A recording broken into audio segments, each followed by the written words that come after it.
Kelin, Joe. I'm grumpy today. Oh, no. You've been having a lot of grumpy days lately. I know. It's the time of year. The sun goes away and you feel like shit. And The holidays, and you got to deal with that? Yeah. Oh. But more so, our topic today. Okay. The threat of World War III. Serious contemplation. Neither of us were alive for World War I, World War II, but the prospect of being alive during World War III. Yeah. High probability that something goes down in Chinatown here before long. So first off, do you think we will see World War III here very shortly? I keep really, really hoping not. But I keep hearing a lot of it's coming. I'm trying to remain optimistic, and I'm like, no, we're going to settle something, and everything's going to be okay, and something's going to happen to avoid it. But I don't know. I honestly don't know. It seems pretty likely.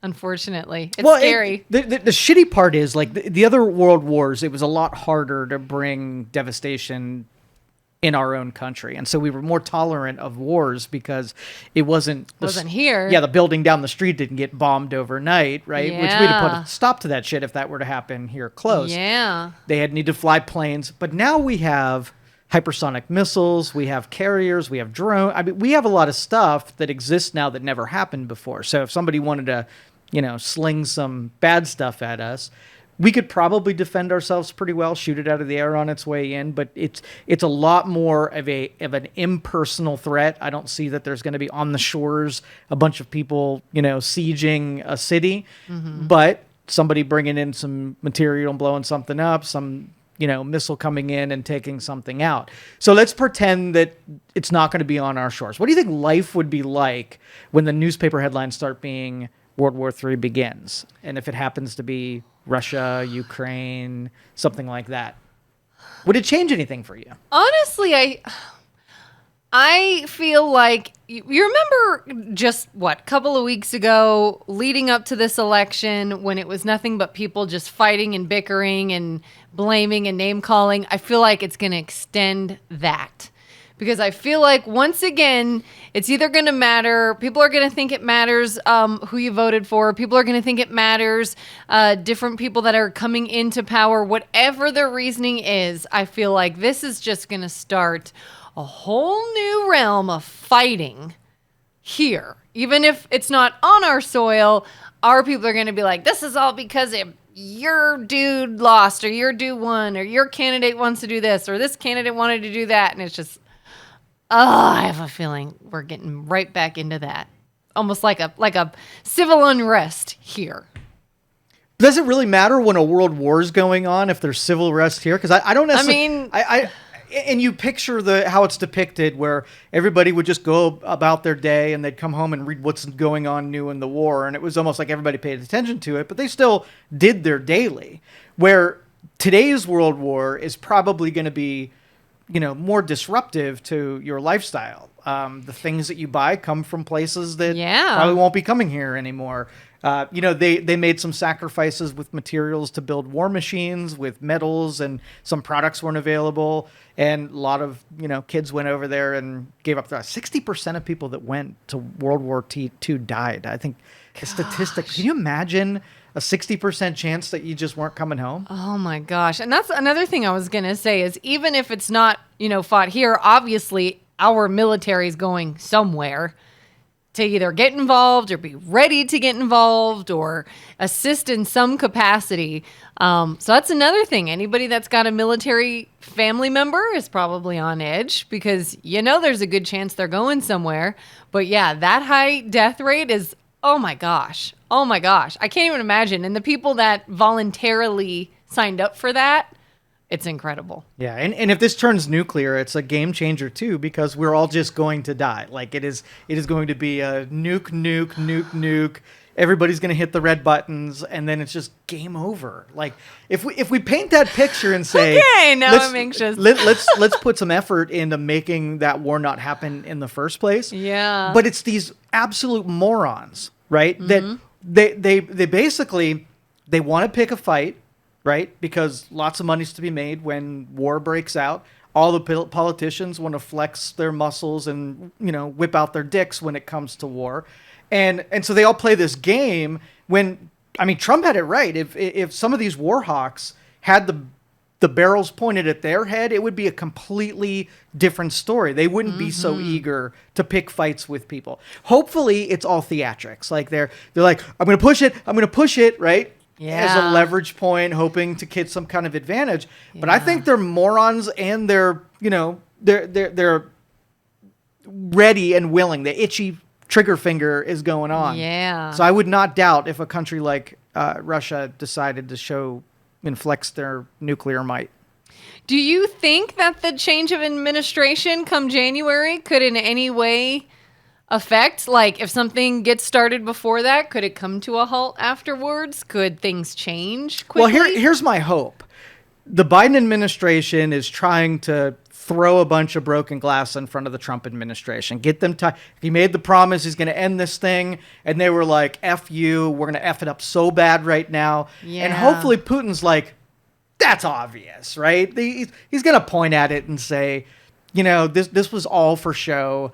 And I'm going to just wait the 3 months until these morons get out there. And I'm going to have a sit down with the adults now and talk through this.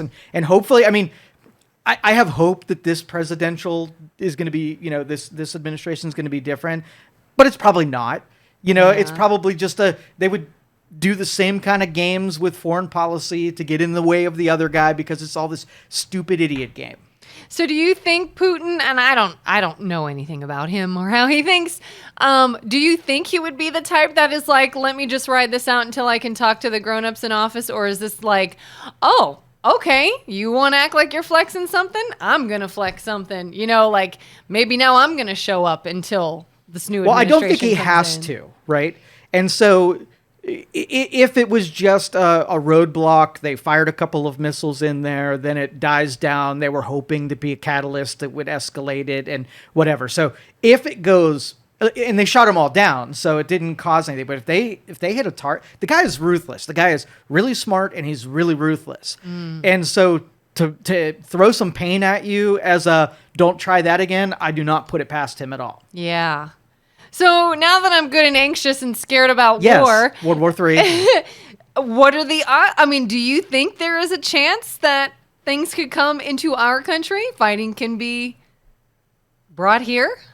For sure. Yeah, if it gets to that point. But if you watch the conflict between Hezbollah and Israel, right? They do these little token exchanges where I'm going to take out a military target, I'm going to take communications out, and it's not a full out like throw everything at you and ground invasion and volume 75, right? It's these little ones. And so like if Russia then says, hey guys, we're going to take out your the emissary, the embassy in Ukraine, get your people out of there. Watch the smoldering granite building now. Nobody lost their lives. That might be the extent of it, where it's like a F you, no F you type of exchange. Yeah. But I don't think we're at the ratchet end. But that first nuclear is what no more games after that. Yeah. Because everybody's going to push that button once that happens.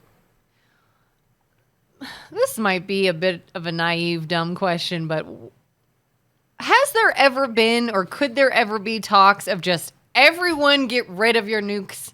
Everyone destroy them. Like, there should never be a situation in which confrontation is so great that a nuclear weapon, which is going to basically destroy whatever part of the world it lands in, should be used. Like, why do we even have them? So I guess going to today, and who's going to go first, and who's going to be honest, and I'll destroy mine. No, we're good. We're gonna I'll trust that you'll destroy yours. We're the good guys, so we'll keep them, and all the bad guys, you guys are going to get to have any, right? Yeah. That kind of thing, and we just kind of trust that nobody's going to use them, but it's always like the nuclear option, literally, where when you get pissed off so bad, you're like, I'm going to use it, I'm going to do it, and so I don't necessarily think you ever put that back in the bottle. I don't think you can get enough control over the people that have them in order to enforce it. Because what advantage would someone gain by using it? So let's say Japan, Hiroshima, Nagasaki, right? Ended the war because it was such a devastating blow. It was an instant surrender, right? And then ever since then, the threat of using it was seared into that generation's brain as a way to get you to stop misbehaving. If it wasn't effective and you didn't get a surrender and it was a total failure, like, we're not going to do that again, right? But it was successful, so it does work. Is the area that got hit with a nuclear bomb, is that area still, I don't know, toxic, nuclear, whatever, ruined, basically? No, there's people there. There's people there. And it's healthy and it's fine. I wouldn't say healthy, and I wouldn't say that it's because fine. That's my point, is like, if someone were wanting to take over an area, why would they want to destroy that area? I mean, obviously, I guess you're really going to only use the nuke if it's just to make a point. Well, okay, so a couple things. So we have tactical nukes that are like mini nukes that you can use that kind of technology and just destroy something small sequence. It doesn't have to be a great big 10,000 pound bomb. I don't know what size they were dropped on Hiroshima, but it was bigger than a tactical. But today's technology are probably way more powerful than what was used in Japan. And so I don't necessarily, I guess the big threat is when I use mine and you use yours, that we have so many strikes that are happening. So if I decided to just take out Utah, right, there would be maybe a quarter of the United States would get decimated. You'd have radiation. Mm-hmm. You'd have disruption in economies, and you'd feel the effects of that for a while. But the whole world doesn't die because of that one strike. But you start hitting 20 around the world, and then those 20 hit 20 more topics. Now you have enough of an effect to change weather, to kill enough people, to make enough disruption to like, yep, we're sunk. And that's what everybody's afraid of, that nobody's using the button, but once one person uses the button, they're all going to use the button. Then you have death for all. How many countries have nukes? That's a good question. I would guess 30. Really? I would guess, yeah. I didn't know it was that many. I thought it was just maybe a handful. To the Google machine. 9. Yeah. That's more like what I would think. Russia, Well, United that States. we know. What if there are secret ones? Yeah, if you don't think that Iran and some of those Middle Eastern countries have nuclear technology that could develop and maybe have developed, these are the nuclear superpowers, the ones that are regulated and we know about and whatever. So I would keep my bet on probably 30 countries that could use some kind of armament. Might not be a bomb in an organized military, but there's probably more than you would think. In total, the global nuclear stockpile is close to 13,000 weapons. Yep. So could we not get all 9 of those countries in a meeting and be like, dudes, let's not. Can we all just agree to get rid of these? I remember, I think it was in the 90s, that they did some pairing where they were going to reduce their nuclear arsenal, all of them. So if we had 5,000 and, whatever, Russia had 4,000, we were like, hey, let's cut our arsenal in half. And if we got everybody to reduce some of them, nobody was going to get rid of all of them for sure. Mm-hmm. But I think we did a couple of reductions in the 90s. But I haven't heard it since that time. So it wasn't a real big issue until you get like a North Korea or you get like an Iran that starts to saber rattle, say they're going to start do it, and then it comes back into the thoughts of the American people and the world. So, question. Yeah. I probably should know this, but I don't. Putin, is he a dictator? No, he's a president. Okay. But a president that probably kills his opposition. So the line between legitimate president and one that, formally is elected to a position, that kind of thing. So does he have a term? Yeah. When's that done? I think he's been in there for 30 years. I think. So really, no. No.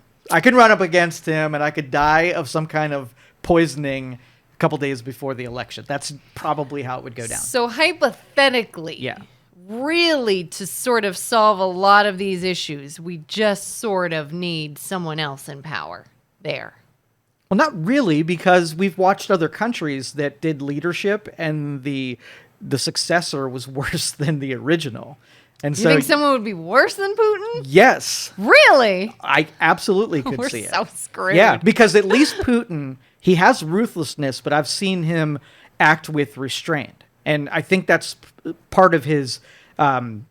I don't really want to call him a genius because I don't want to give him that kind of credit. Mm-hmm. But I think his level of intelligence is he kind of knows what factors play in to being able to survive. And he's not just like a loose cannon. Exactly. Okay. Yeah, but the sons of, and I'm trying to think of a country that North Korea. What was it?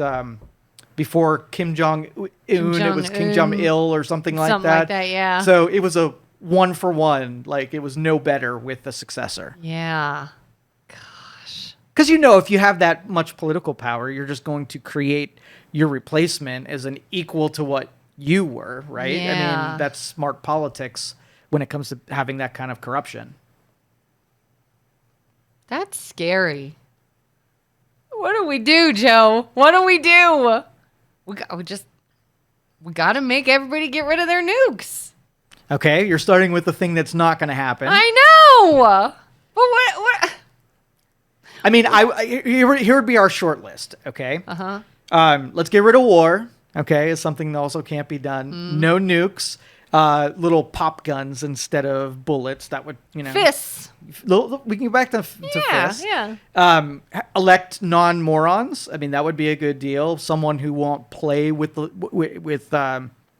other people's lives, have a personal vested interest that if they want to go to war, it's because they're going to take the slings. Mm-hmm. Let's take money out of war where you can't benefit financially from pulling that lever.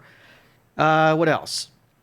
How strict are, I don't even know if they matter or not, how strict are the war rules, so to speak, as far as killing and... I mean, I know it's frowned upon to kill innocent civilians, but it happens. Are there repercussions for countries that either bomb places or kill a lot of innocent civilians? Well, we have these bodies that are governing world affairs, but they're so corrupted. So they don't rule with sort of like a solid, unbiased philosophy. Mm-hmm. The United States can go take out a rival leader, right? And nothing happens to the United States.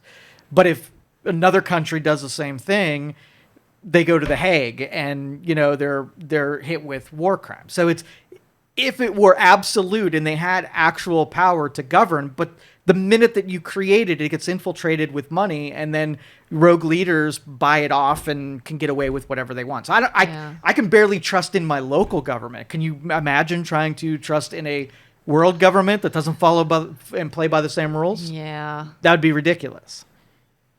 And that's why it takes someone who's really smart on the world affairs list to not necessarily, you're not going to go world peace. You're not going to be on the stage and, that's your deal.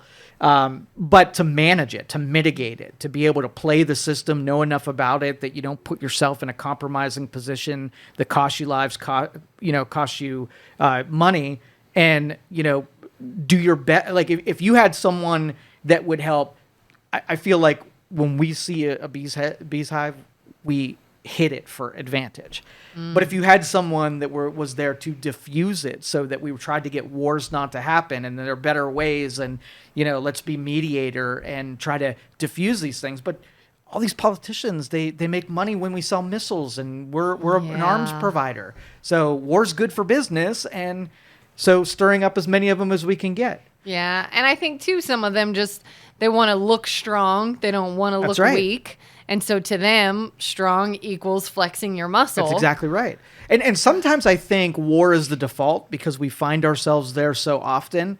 But I really don't. I think when, ego makes war happen and compromise makes, compromise of ethics and compromise of integrity makes wars happen. We get in these binds where we as the public are looking at it and saying, okay, this side says this and this side says this. Let's do that, right? Mm-hmm. But then the pressures that want it to happen are way more powerful than the reasonable people who are looking from the outside. Yeah. And we're shushed away like it's more complicated than you realize. Bullshit. It's a bunch of people that have too much testosterone going through their veins and have the ability to hurt other people using somebody else. I mean, it's not as complicated as you think. Yeah. How do you feel about Tulsi Gabbard and her soon-to-be position? Do you think she's got a lot of influence or something? I'm with you. I'm cautiously optimistic. I do not believe that the machine will tolerate people who want to break status quo. Yeah. Because there's a lot of people that have cushy deals that make a lot of money with how things are, and somebody coming in there and disturbing that, there's going to be a lot of people that's lives are made less awesome than it was before, and there's going to be that pushback. Those people could kill you, right? Yeah. Those people can make you go away, just like Putin and his rivals. You can go away tomorrow, and it's not like they won't use a gun to do it. Yeah. They'll destroy your character. Notice how everybody that they don't like is immediately a sexual predator and is being investigated. Or a Russian spy. They will take out your legs using non-lethal measures. And that's why I tune that shit out, because now there's so much change that they have to use those same excuses, and they don't work as well when you basically levy them against pretty much every human being. Yeah. We stop listening because like, oh, what are the chances, right? Yeah. Do I think the politicians are all day corrupt? For sure. But for every one of them, you're taking the thing that will unseat them and using that one like your nuclear option. I'm suspicious. Yeah, that's why it's so funny when we keep getting these polarized views of like good versus evil, like a good guy, a bad guy, and somebody who wants to bring peace and unity and the other doesn't. Like, you honestly think there is a party right now that wants peace and unity and working together? No, not at all. Not at all. They are obviously not. They are defined by those fights that they pick and win. Yeah. And the money to be made from having them. Yeah. Scary. No wonder you're in a grumpy mood. Now I know. I'm Thinking like, about world, not even domination, world annihilation. World annihilation. But here, so you ever watch any news broadcasts from other countries? Not really. There's like something I keep seeing on YouTube. It's like an Australia channel. I want you to find one that is not a friend of ours, like North Korea. Right? Okay. So what I want you to listen for is we paint our enemies as the villain, right? Mm-hmm. And in their countries, they paint United States as the villain. Now, somebody's right? And somebody's wrong. But if you listen to the people and the presentation, right? And let's just say I'd never heard anything in the United States. I had no information based on our politicians. And I just listened to them like, United States, they're dicks. Like, look at them. They're crazy terrorists. Yeah. Okay. So it's that bias that, you almost got to go into and saying, what does the average citizen of Pakistan think about an invader doing X, Y, Z? How do they feel about you when you bomb the corner store down the street? They're always going to be the villain. Yeah. Right? Yeah. And I mean, anything they're led to believe, anything they're told about us, or even things they're not told and they just fear, because they don't know anything. That is interesting. I'm gonna be Googling later and hopefully my computer doesn't. And there's a lot of them. There's a couple of X accounts, and when I was looking, there's one called the Iran Observer, and I think one's called the Iran Independent, and so they're English-speaking news broadcasts, and they take the perspective from the Iranian side. So everything you read on the news, like there could be a bombing, right? Mm-hmm. And I'll read what they say about it and then what the American media say about it. And I kind of like hybridize the two and figure out really what happened. Yeah. And it's honestly probably, there's usually no overlap there, right? Uh-huh. It is 100% a different account of events on both sides. And it blows my mind because I think I'm usually right. And then I think, well, before I had as much information from the other side, maybe there's more to it. Maybe we're a little bit more idiots than I think we are. Yeah, and one of the reasons, I don't watch the news very often. One, because it's always negative and it's depressing and I just don't want to live in fear every day. And two, I don't even know what's real. Because my husband was in the military, and throughout the years, I would always hear different stories and instances and examples that he would give of a situation he was in. Something he happened. First account, knew how it went down, and then would show me a news article of what was reported. And it was a completely different story. Yep. Completely. And he's like, don't believe anything. And we always, anytime we're in an election year or there's something happening in the news and you see people arguing about it online all the time, I'm like, that's funny. You watch the news and think you know something, think you know what happened. That could be a completely fabricated, false story. And how do we know? All right. So let's go back into the World War II. I said we watched 3 network channels, had the newspaper. Every piece of information was put through a machine that told you what you needed to hear. To get the populace bought into it, we formulated the storyline. And how much of that do you think was 100% true? Very, very little. And then you had big news networks, and now you have 40 channels instead of 3. And they were all controlled by a handful of people. So they were more numerous, but they all kind of said the same thing and followed the same line. And then you broke off and had X, right? That can't be controlled anymore. So you watch how hard they go after uncontrollable social media that can release or allow information to get out there that isn't controlled by that machine. You will see how fast X gets taken down.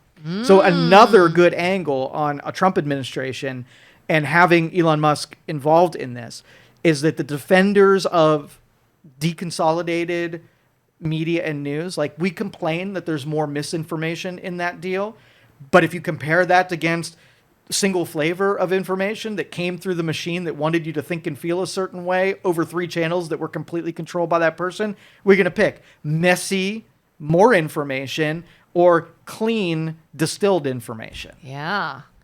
I mean, I'm seeing more and more, too, when it comes to social media platforms, the censorship of things like if you talk about a certain thing, a lot of the algorithms and the changes that are made, like some people won't even see your post. Right.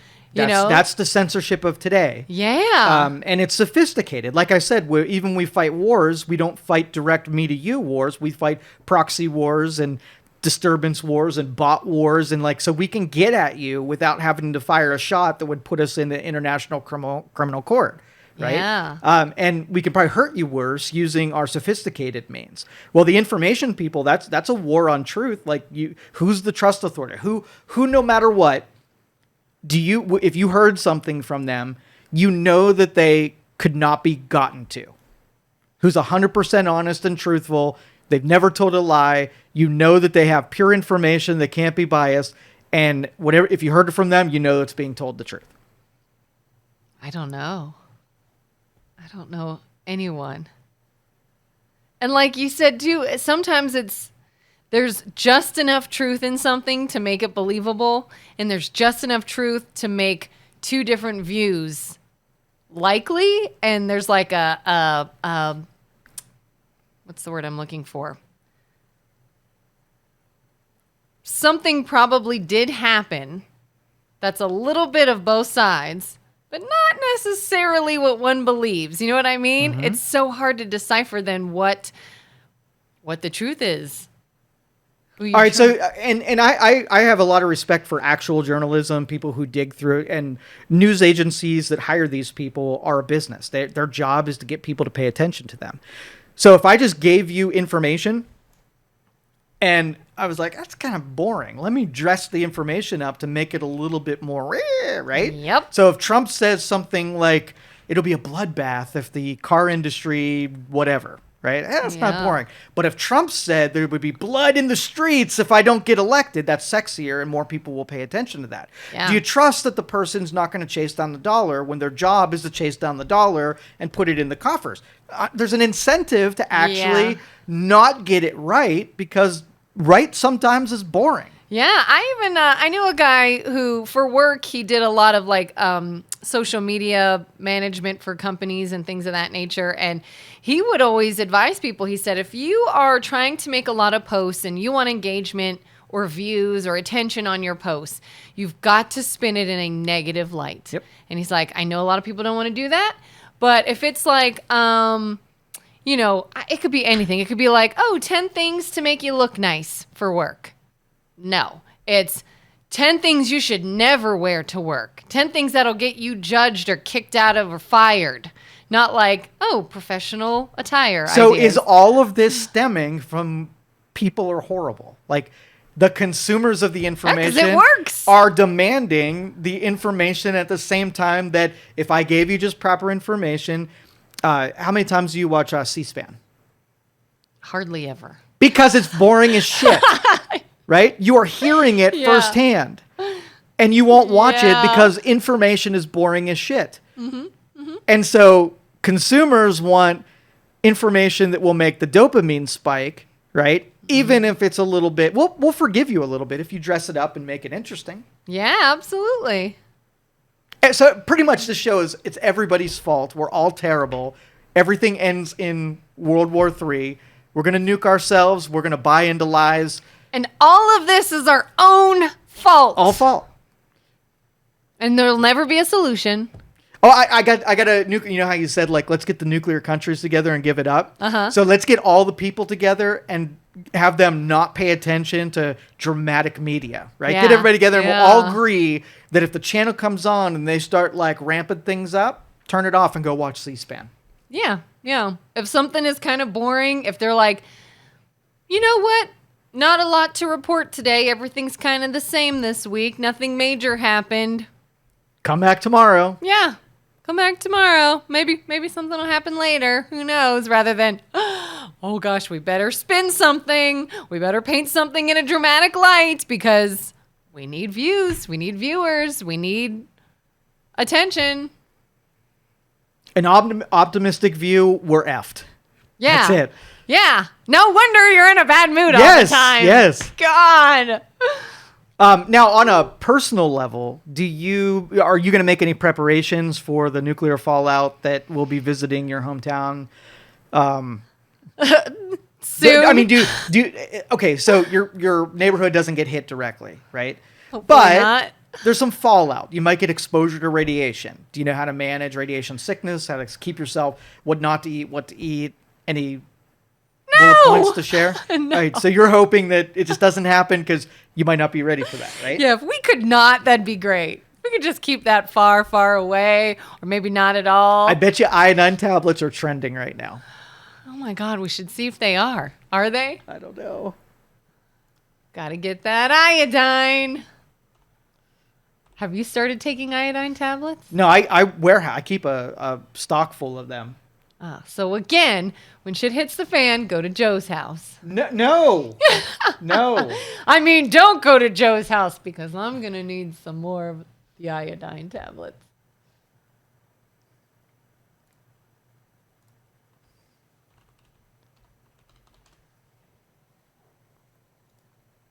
Best iodine mineral supplements. Yeah, it's mostly just iodine for supplements, but the potassium... Do iodine tablets work against radiation? Of course they do. But to what extent? Like, how much iodine can you take? You take a tablet when you get exposure and...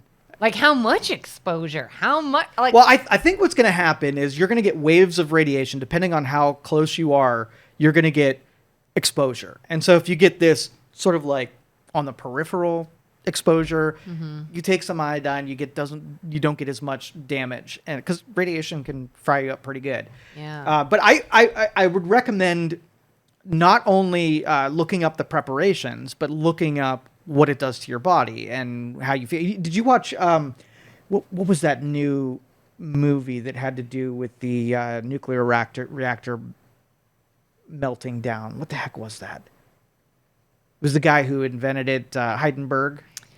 With Cillian Murphy? Are you talking about that? Yeah, what the heck was the name of that? Oh my gosh.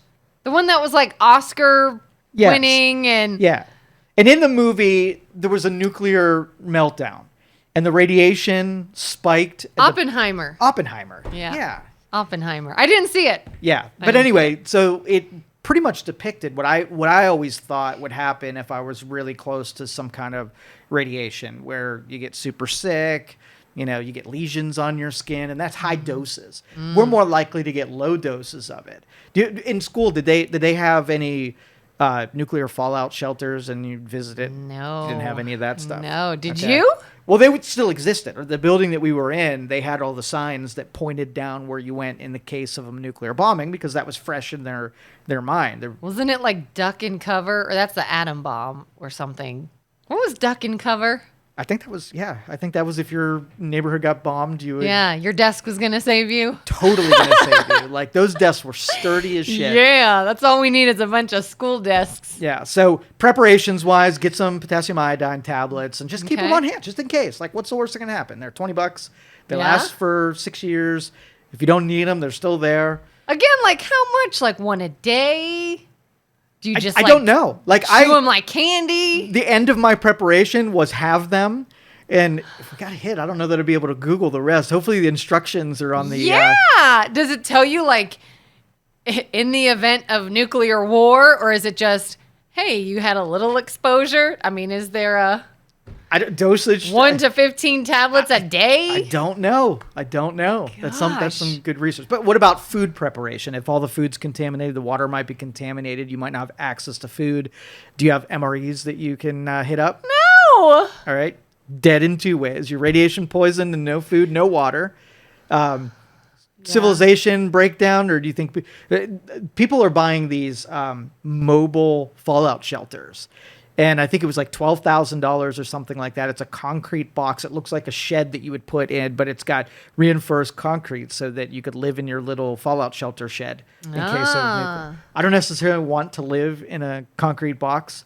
That sounds awful. I think so too. But I don't know that even if you got a direct hit, that would offer much of a support or protection. And wouldn't you eventually then... You'd eventually have to come out. Oh, gosh. I'm thinking, though, like the nuke goes off and it throws the dust clouds up. And so you can't be breathing that stuff in. But I think that the wind, as long as there's not another hit, the wind will kind of take that poisonous stuff and move it out. And then you can come out of your little box and see what's left. I think that's the theory. I don't think... Wow. Yeah. Okay. Well, I don't think I'm going to have to worry about anyone coming to attack me for my supplies, because I don't have any. No. So I guess that solves that problem. Yeah.